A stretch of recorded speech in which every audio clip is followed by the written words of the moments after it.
Kia ora tātou, welcome back to the Wargaming Den. This week's game is the second game in my solo campaign for Warmaster, the Battle of Three Armies. This week's game sees High Elves vs Chaos. The points I'm playing at is 1700.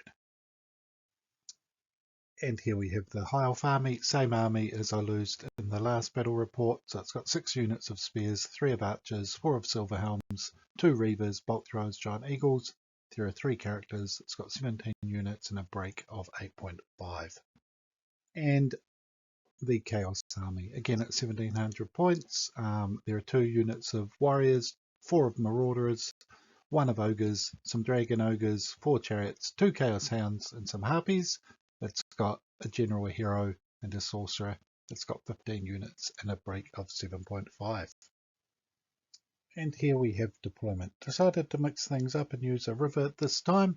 There are 2 fords here and here, which chariots can use, but otherwise the chariots are going to be a wee bit stuck in this game. I deployed based on brigades again, just alternating brigades. So the elves have got silver helms out wide, spears and archers in here. That should be 2 units of archers there, 2 more units of silver helms, spears, bolt throwers and archers there, 2 units of spears with reavers out wide. Chaos, they've got warriors, marauders with 2 chariots on their right flank. The center block here, we've got warriors with marauders and some hounds. We've got big hard-hitting block here of warriors, marauders with dragon ogres, and then we've got chariots with hounds and their harpies attached as well. So just a pitched battle. So let's get on and see how it goes.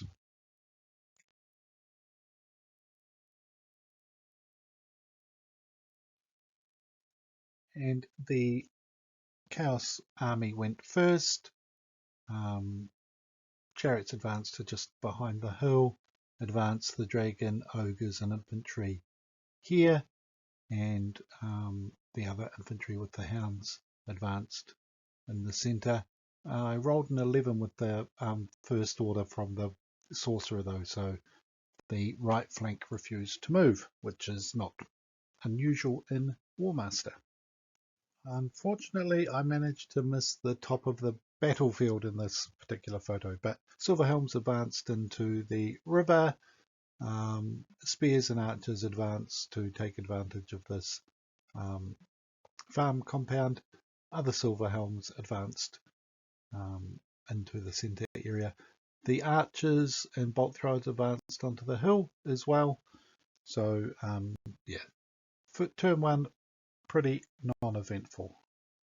And this shot just shows the the left flank of the elf army. So archers onto the hill, and the reavers and the spears advanced towards the ford over here.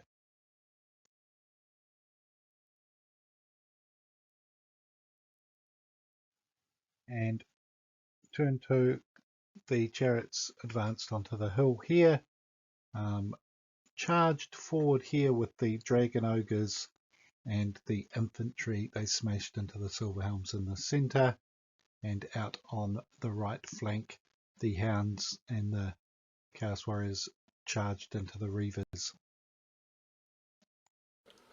Okay, here we go, turn 2 for chaos. Advance on the hill. Chariots can't go across the river except at the fords, so they're just trying to counter there.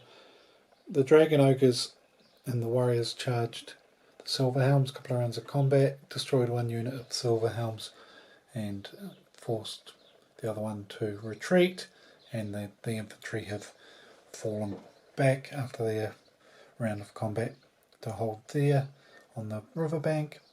And over here through these units and against the reavers, they won 1 unit lost to each of the arenas, 1 stand lost, sorry, to each of the reavers, and lost a stand of chaos hounds but didn't pursue. So on to High Elves turn number 2.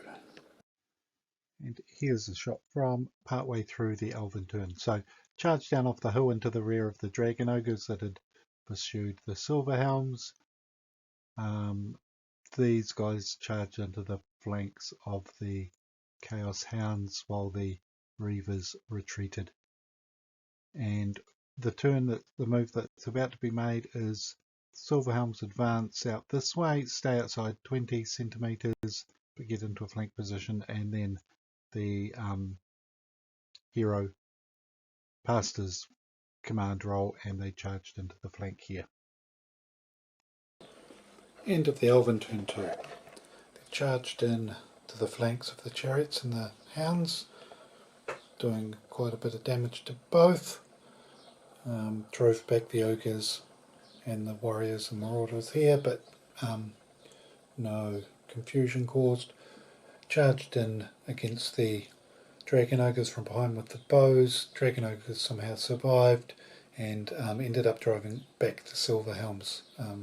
So another round of combat to go there. And over here, spears charged into the flanks of the hounds and then pursued. So there we have it, about to start turn 3.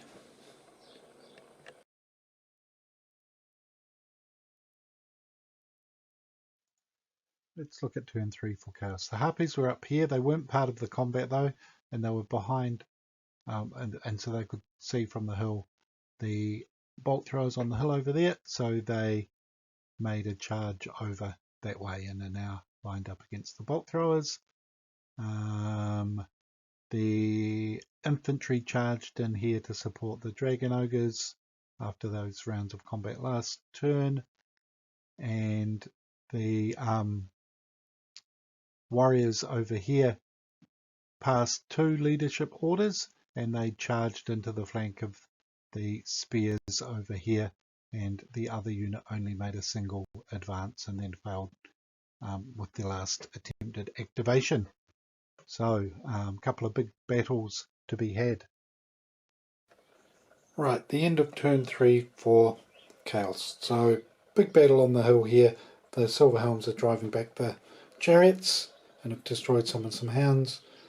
In the centre here, Silverhelms have been destroyed. Dragon ogres were destroyed, but the infantry are enveloping the bows and archers over there.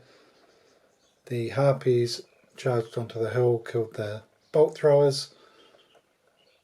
Battle over here, advanced after the combats against the bows and the spears there. So, end of the turn. Currently it is 5-4 to Chaos. Okay, and victory to Chaos. Didn't get to do those fights there because Chaos defeated the archers and spears in here, killed the spears on the hill and did some wounds there. So managed to win 8.5 to 1, 2, 3, 4, 5. So victory to Chaos in game 2 of the Battle of the Three Armies. So in the end, a comprehensive victory to Chaos, 8.5 to 5.